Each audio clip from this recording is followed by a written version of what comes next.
Kita akan lihat Kejadian pasal 2. Mengapa kita percaya bahwa jodoh itu karena Tuhan, dan Dia betul-betul sebagai Tuhan yang bertanggung jawab atas kehidupan kita. Kejadian pasal 2. Ada 2 ayat yang sangat kuat untuk berbicara dan yakin bahwa jodoh itu di tangan Tuhan. Ayat yang ke-18 ini untuk yang pria. Kejadian 2 ayat 18. Yahweh Tuhan berfirman, tidak baik kalau manusia itu seorang diri saja. Aku akan menjadikan penolong baginya yang sepadan dengan dia. Ini ketika Yahweh berbicara kepada manusia, dan jelas Adam waktu itu. Jadi bagi pria yang belum menikah, percayalah bahwa Bapa di surga lah yang bertanggung jawab untuk kehidupan kita semua. Jadi bukan orang tua kita yang panik kalau kita tidak menikah, bukan siapa yang panik kalau kita tidak menikah, tapi Yahweh sendiri yang berinisiatif orang itu menikah. Lalu inisiatifnya nggak cuma berfirman, tapi Yahweh menekankan bahwa Dia bertanggung jawab dan menjadikan yang sepadan. Untuk para gadis, lihat ayat yang ke-22. Dan dari rusuk yang diambil Yahweh Tuhan dari manusia itu, perhatikan, dari mana asal perempuan? Dari rusuk laki-laki yang diambil dari manusia, dibangunnya. Kata ini menarik sekali, saudara. Kalau laki-laki itu dijadikan seperti kata diciptakan, tetapi perempuan tidak, dibangun. Dalam bahasa Inggris pun menggunakan kata yang beda, to make untuk laki-laki, tapi to build, membangun. Dibangunnyalah seorang perempuan. Nah, setelah itu lalu diapakan? Kita sudah bilang apa? Dibawanya kepada manusia itu. Jadi perempuan itu harus menunggu sampai waktu Tuhan tiba, dan kalau waktunya sudah tiba, maka perempuan itu yang dibawa kepada laki-laki. Maka itu bagi gereja Tuhan sangat tidak boleh kalau perempuan itu masuk iklan jodoh. Awas, karena harus Tuhan yang membawa dia kepada suami. Jadi dari 2 ayat ini kita melihat bahwa jodoh itu tanggung jawab Bapa di surga. Katakan amin. Bukan usaha manusia. Dari kisah mereka berdua kita mendengar, berkali-kali saya katakan, salah satu hal yang paling penting dalam kriteria jodoh adalah apabila mata tidak ikut-ikut menentukan. Catat ini baik-baik. Maka itu kalau mata sudah ikut-ikut menentukan, pasti unsurnya itu hawa nafsu.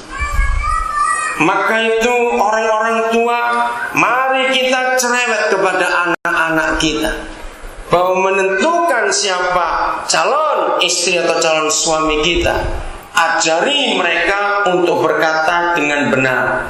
Kamu jangan pacaran untuk cari siapa calon istrimu, siapa calon suamimu, tapi ajari mereka begini. Cari siapa? Kalau anak kita laki-laki, katakan kepada mereka, kalau anak kita laki-laki, kamu harus bisa menemukan calon ibu buat anak-anakmu. Coba renungkan. Akan beda kalau bicara cari pacar atau cari calon istri. Kalau dari kecil anak-anak kita persiapkan, kamu harus cari calon ibu untuk anak-anak. Kalau anak kita perempuan, kita harus ngomong pada mereka, bukan cari pacar laki-laki, bukan cari calon suami, tidak, tapi cari calon ayah untuk anak-anak. Nah, kalau anak-anak kita sejak masih remaja, masih muda, kita beritahukan konsep ini, pasti akan punya konotasi yang berbeda. Saya beri contoh yang paling radikal saja. Salah satu penyebab mengapa negara kita yang begitu kaya secara sumber daya alam tapi miskin dan menderita seperti ini, kekacauan luar biasa. Saudara, kita harus percaya kalau toh kekayaan alam Indonesia dikelola dengan baik, bangsa Indonesia sekolah nggak perlu bayar. Betul? Ini kekayaannya luar biasa. Warga negara yang sakit berobat nggak perlu bayar. Kekayaannya luar biasa. Tapi ada satu kata yang pendek tapi merubah konsep bangsa kita.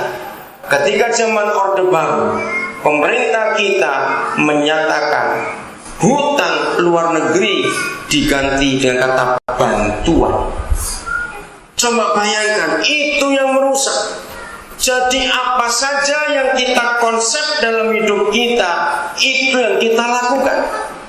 Ketika hutang diganti kata bantuan, maka langsung konotasinya nggak perlu dibayar lagi karena dibantu. Dan itu yang merusak. Karena ada kata bantuan, maka para pejabat sampai hari ini hutang itu semua dipakai seenaknya. Termasuk di daerah kita di Papua ini, otonomi khusus. Bayangkan tahun ini untuk Papua kita saja, bukan Papua Barat, dengan penduduk nggak sampai 2 juta, dapat dana otonomi khusus 19 triliun. Bisa bayangkan.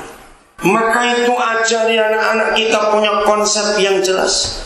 Apa-apa ditentukan dari cara kita berpikir, pola kita berpikir. Chris dan Uli, kami sungguh kagum. Kalian menggenapi firman itu. Kalian berani melangkah tanpa melihat siapa orangnya. Kalian hanya berpihak, berpijak, dan berpegang kepada apa yang Tuhan katakan. Dan percayalah, rumah tangga kalian akan dijamin luar biasa. Karena kalian tidak memilih karena mata. Dengarkan anak-anak muda. Sejak awal Yahweh Tuhan sudah punya prinsip, jodoh itu Dia yang menentukan, bukan mata kita. Beritahukan kepada anak-anak kita sejak mereka masih kecil, supaya mereka selalu punya kesiapan kalau waktunya tiba. Istri saya selalu mendoakan kalau ada ibu hamil, selalu berkata jodohmu sudah ada. Sebab pada waktunya nanti kamu dewasa, kamu gak salah memilih siapa jodohmu. Karena kita melihat, saudara, satu-satunya hal yang bisa merusak hidup adalah pernikahan yang salah.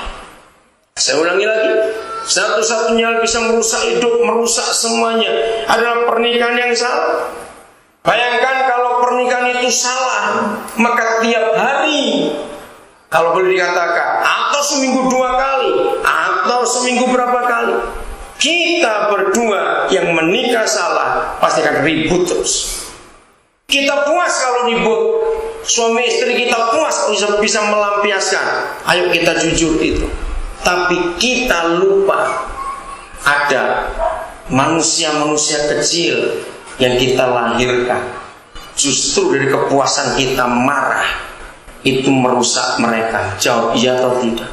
Itu merusak anak-anak. Anak-anak yang bertumbuh dewasa di dalam lingkungan keluarga yang rajin bertengkar akan menciptakan generasi baru yang rajin bertengkar juga. Dan kalau anak-anak kita menikah nanti, lihat rumah tangga anak-anak kita akan jadi rumah tangga yang penuh pertengkaran juga. Jangan salahkan menantu kita, jangan salahkan anak kita. Mari kita salahkan diri kita sendiri karena kita memberi contoh yang salah kepada mereka. Dan itu merusak. Mereka tidak selesai dengan apa yang kita wariskan kepada mereka. Mereka menikah lagi, lalu mereka punya anak. Anak-anak mereka akan dewasa dengan kondisi yang sama yang opa-omanya dulu pernah buat. Bisa bayangkan itu.